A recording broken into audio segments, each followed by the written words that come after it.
Hi there, I'm Michelle Shepard, registered dietitian, and I own West Coast Nutrition. My job is to help my clients lose weight, keep it off, restore the balance in their guts, and feel good in their skin again in a way that they can sustain. And today we are talking about, should you be snacking for fat loss? So if you've been trying to lose weight, if you're struggling to keep it off, or you're just not feeling good in your skin or in those vacation photos, we're going to talk about snacking. So should you be doing it, when you should be doing it, what that will look like, so that you can dig in. And if you missed last week's email or you're not on my list yet, I had 5 high protein snack ideas approved by me, delicious as heck. So comment below if you're on YouTube or reply to this email if you missed it and want me to send it to you. Now, first of all, the answer to this question, should you be snacking if you are trying to achieve a fat loss goal, is, as always with nutrition, it depends. Now, it depends on a few things. So one is, how long is your day and what is it spread out like? So if your meals are typically, within 4 or 5 hours apart, you probably don't need to be snacking. We all have 10,000 calories of fat. Your leanest friend has that much. So we have enough energy in our storage to go a few hours without eating. The reason we're hungry is a little different, and we'll get to that later.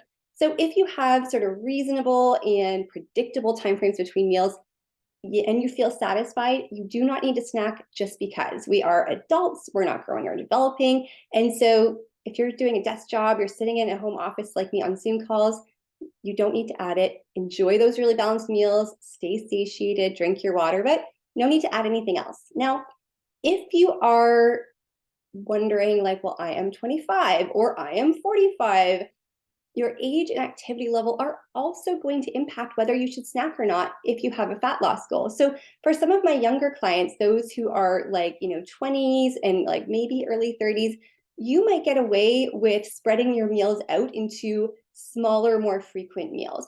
For my clients who are in my age group, so late 30s, 40s, and 50s, you are going to want to limit that number of meals, because as we get older, even though there's amazing things about it, our insulin sensitivity, so our ability to use fat for energy and our tendency to store food energy in long-term storage, gets a little bit worse. And so when we eat really frequently, we drive blood sugar and insulin up more often. And so we are going to have a harder time burning fat for energy if there's always fuel available. So I find my clients do better if they don't have a ton of grazing or really frequent snacks when they're in that age group of late 30s and up. This is especially important if you are sort of moving into perimenopause or menopause for my women, or if you are low activity. So many of us sit most of the day. We maybe work out 30 minutes to an hour.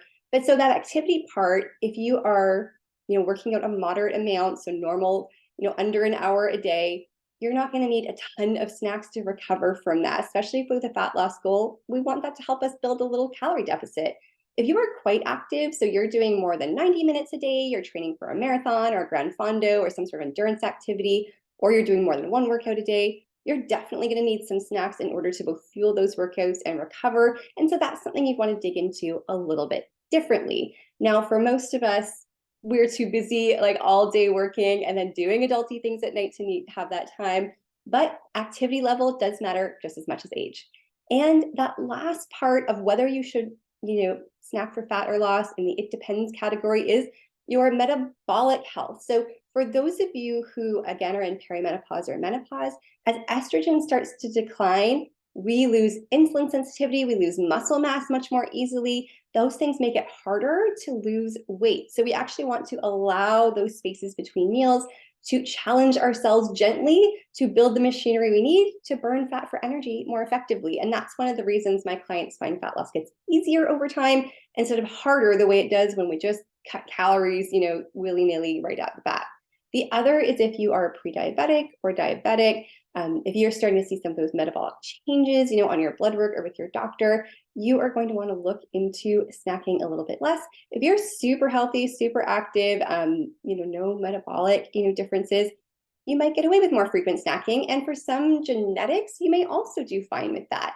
And if you're unsure of where you fall, so if you're like me, I'm very late 30s, but I know I'm currently insulin sensitive, but I have a strong family history of diabetes. So I'm more careful about snacking because I know my tendency in the next few years is going to trend towards that. If you have very little family history of those kind of metabolic diseases, you might get a little more leeway to spread your meals out into more frequent meals and snacks. Now, my personal guideline on, okay, when should I snack in a day is if you have body hunger. So not brain hunger where you think, I feel hungry, but body hunger where there's a visceral physical sensation between mouth and tummy that you can feel when you have that thought. So if there's no physical sensation, or you're not like fatigued, a bit thirsty, headachy, so those are late stages, you've ignored hunger too long, you're probably not actually hungry. That is a craving, it's boredom, it's habit. And for most of us with a fat loss goal, we don't want to spend our extra calories there. We're saving it for a really good treat. So if you do have body hunger and you have more than an hour to your next planned meal, I do want you to snack. So the goal here is not to starve yourself out. If we're working towards being able to stretch that time out, we want to do it gently, challenging those cells just a little bit in order to build more fat burning machinery.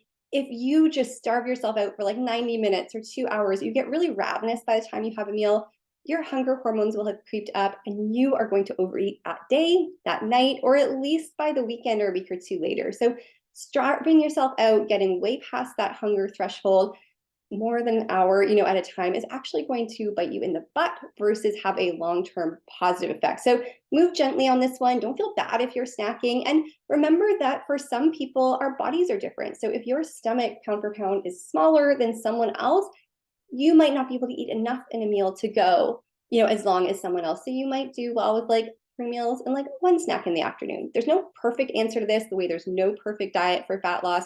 But we do want to be mindful of why we're eating, what kind of hunger we have, body or otherwise, and that we are adjusting our approach for meal frequency to our age or activity, our metabolic health, and that fat loss goal.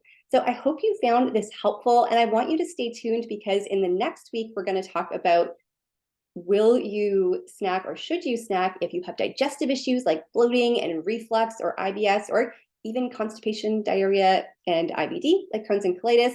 And the answer is a little bit different for each one. So make sure you stay tuned because I'm going to rock the boat on traditional guidelines there. And do not forget that if you are trying to lose weight and keep it off, and you are also done with restrictive diets, you're ready to get out of that all or nothing mindset with food, I have a 12-week healthy weight loss program that I would love to support you with. So make sure you comment below if you're on YouTube, or just reply to this email if you want more information so we can chat about how we get you to those goals in a way that feels delicious, sustainable, enjoyable, not cutting out all your favorite foods or wine with the girls or spending 27 hours on meal prep. Something that you can live with so that you can build all the other parts of your life. Have a happy and healthy week. Thanks for being here.